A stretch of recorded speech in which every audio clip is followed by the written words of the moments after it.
Alright, guys. So we all know Odin wouldn't be Odin if it wasn't boiled. And here's a deck profile showcasing kind of like mono green skeleton, I guess is what it is. It's gonna be a little bit of a faster deck profile. This is probably just a deck profile that I'm doing because I thought the deck was so interesting. Wanted to highlight it. Wanted to highlight because I spoke with Jonathan after and asked him, hey, what changes would you make to this deck? Make it a little bit better. How did you feel about it? And overall, it looked really, really good. I was very impressed on the Odin deck. I thought it was going to be just an easy whatever, Eustass Kid is just better, but Odin actually impressed me in what it can do in terms of value, in terms of Dawn and defense. I was very surprised that the way that it manages Dawn is really, really good. What you do lose out in not being Eustass Captain Kid is the fact that you can close out games from any standpoint, which might be beneficial versus purple. Right, if you're playing against a lot of purple, Eustass Captain Kid does a great job of just saying, get close to the end, and then just bomb, right? Where Odin might not be able to do that. But what Odin can do, funnily enough, he might be the green overlord. He might just be the king of green, because it's very difficult to outvalue this guy with the amount of value cards that just are in the deck. The fact that it can restand Dawn and it play more Dawn than your opponent. If you have one Denjity on the board, plus use the Dawn effect of Odin, you have 14 Dawn to your opponent's 10. Thoughts, opinions, concerns? I don't know. I was pleasantly surprised, and I think there's something to be done here. With that being said, this is going to look a little bit not very Wano heavy, because at the end of the day, when I asked them, what changes would you make? The changes basically just made the deck much more mono green, but I will post a link in the description where you guys can go ahead and check out his original deck list, the updated deck list, and then one that I would suggest. So, oh man, that's a lot of links, but go check them out. I'm going to go make sure to put them in the description, and then hopefully these guys, this will give you an idea of how to play a Kozuki Odin deck, which I do think will catch a lot of people off guard, and it's very, very cool. And he's just such a cool character from the show, man. I love Odin. So I was very glad to see that it actually is playable, to my surprise. So starting off with the 1-drops, the reason it becomes the Green Overlord is now we're playing, oh boy, that's a lot of Momono. That's a lot of Momonosuke. So a regular mono green barely plays this card, and it just plays more of the Jewelry Bonnies. We're just going to play all these cards. These are just too good not to play. But what it makes it very good into the green matchup is the fact that you can play 4 more Bonnies, basically. And this card, when it's searching in this deck, it's not just searching vanillas. It's searching offense, defense, and funnily enough, sometimes you can pay 1 Dawn for this, and then if you pick up a card that you don't like, you just pitch it and regain a Dawn with the use of Odin. So it's a bizarre interaction, but it can get you to Cat Vipers, to Izos, it can get you to the Kinemons, it can get you to the Genjitis, to the Okikus, the Paradise Waterfalls. In this deck, it actually searches a ton of cards, the Rizos, and so on and so forth. So, and also what's kind of funny, this leader, this is not a Market Watch video, but this leader, I picked it up for super duper cheap, and it gets better next set. There's an 8-drop Odin that is just absolutely cracked, so I want to keep that within your thought process. But the fact that you can play 4 and 4 of a value engine, a value train, makes it so that sometimes the green matchup, because it ends up becoming who can defend their kid better, who can out-resource manage their opponent, and these cards do a really good job of doing that, and having 4 more of this card in my deck makes it so that I can do it more efficiently. And obviously, Beji, he's a 1-drop blocker that's searchable. I don't think he really needs more explanation than that, but Momonosuke actually coming clutch in this specific deck, it becomes a lot stronger. And then for our 2-drops, we're going to play 4 of the Killers. Again, this card is just a very low blocker. It can be comboed with Eustass Captain Kid. And if you were able to put a Dawn, which this deck is able to do that very, very easily because of Odin, as you saw in the gameplay video, you can drop Kid, play this, activate effect, Dawn.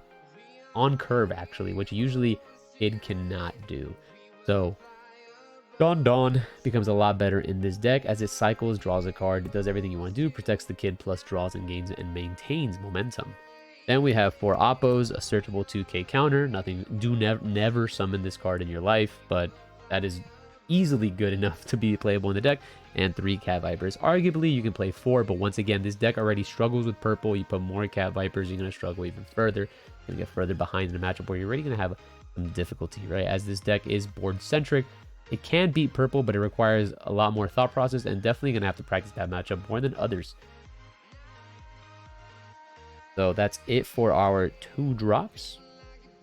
We're going to move on to our 3s. Now, this is going to look a little crusty, guys. Don't hate me. Don't hate me. These are supposed to be Rizos. I couldn't find any, so I proxied our buddy here, Doji. Doji is actually not terrible. Seems like a somewhat playable card. The reason you play Rizo instead, because they do have the same stat line. They're a 4, a 3, and a 1. Right? It has all of the stat line that you want. The only difference between this is that this is more of an offensive card, where Rizo is more of a value card. Now, if you expect to see more green, Rizo will be better. If you expect to see more purple, Doji might be better. So again, they are, in my opinion, a little bit interchangeable. This is better versus the aggro matchups, blue and red. It does a little bit better versus purple, but it's just not as good as Rizo versus green. So I think in most circumstances, I'd rather draw a card than I'd rather have a potential 7k attack. So that's why I would say probably play Rizo. But Doji, he's not an unplayable card and definitely should, demand some respect. Put some respect on Doji's name.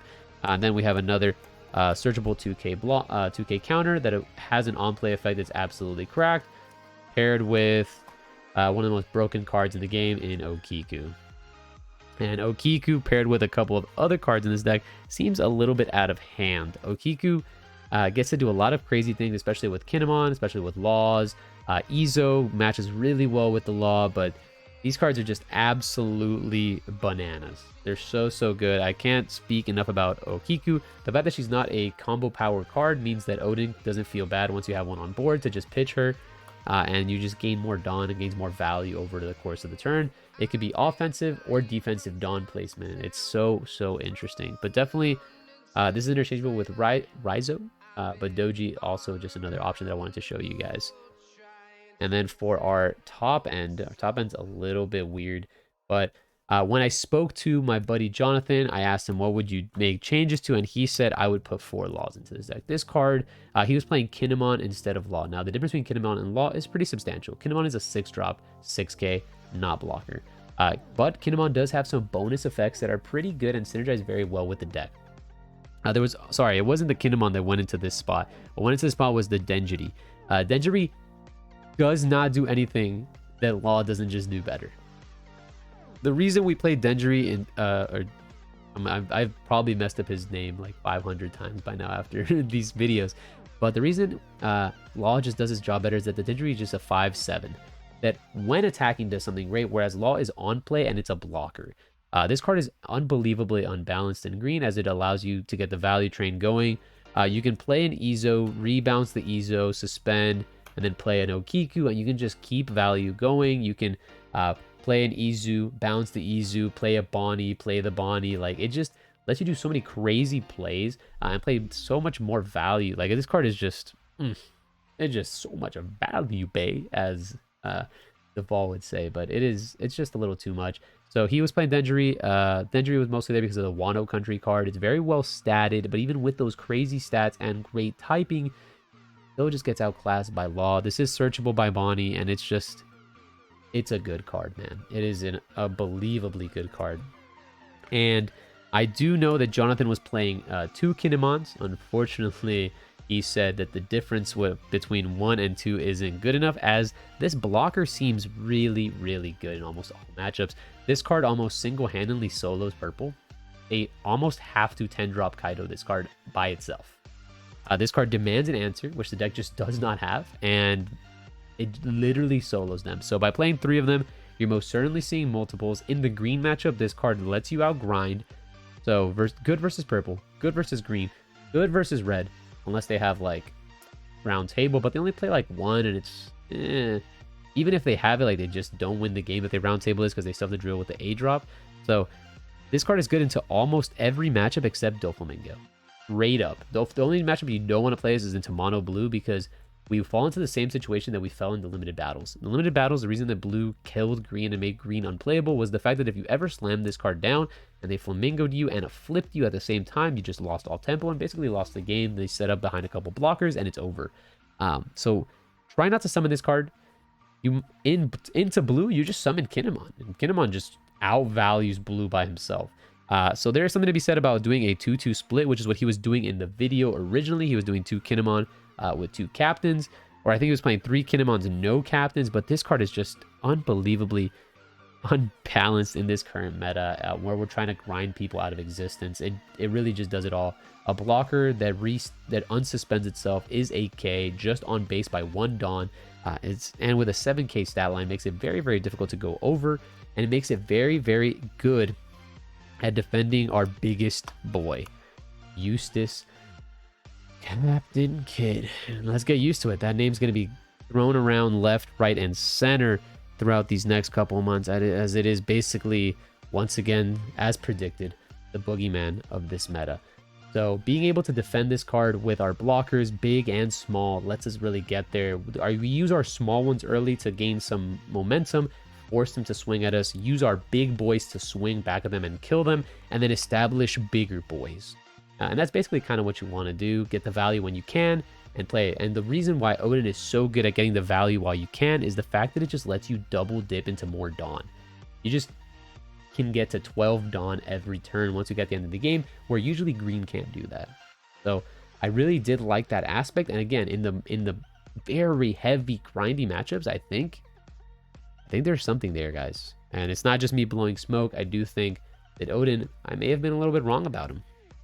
Finishing it off with our spells, we got 3 Paradise Waterfalls, Searcher, fantastic card. You can unsuspend your Eustass Captain Kid after they've like invested heavily into it. You defend it, restand it, and then it's just like block with a weenie, restand it, and it's just like they've misused their Dawn entirely. Just by keeping 1 Dawn up on Odin, you're just terrified, because just 1 Paradise Waterfall makes the entire turn so unbelievably difficult to navigate, that it's just, I can't say how great this card is. I am in love with this one drop counter. It is so good, and it's very good at mind gaming opponents, searchable, and with Odin it's very easy to keep that Dawn up. And then for our last 2 cards, we play a 2 of a Pump Gibson.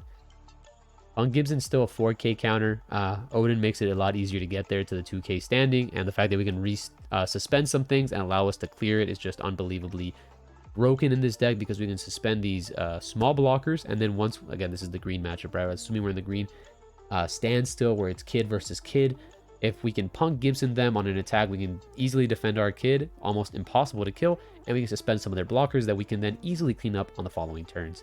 So that is the deck profile, guys. It is kind of a reskinned Eustass Captain Kid deck, but it's reskinned in a very cool way that I think is very inviting and encourages very interesting and grindy matchups that might just be good enough if you're expecting a lot of green to just sweep the meta. And at worst, you're playing Odin. This man is an absolute monster, a legend in the storyline, and it really, really wouldn't be Odin if it wasn't boiled. So I hope you guys enjoyed this deck profile. I will see you guys on the next one. Thank you guys for all the support you've given me this far. And if you leave a comment down below, let me know how I can improve for you guys and how I can make the next following videos better. I do want to continue to grow this channel, as this One Piece card game is looking like it's gonna be a really good adventure. See you guys on the next one. Later. Oh no, my controller.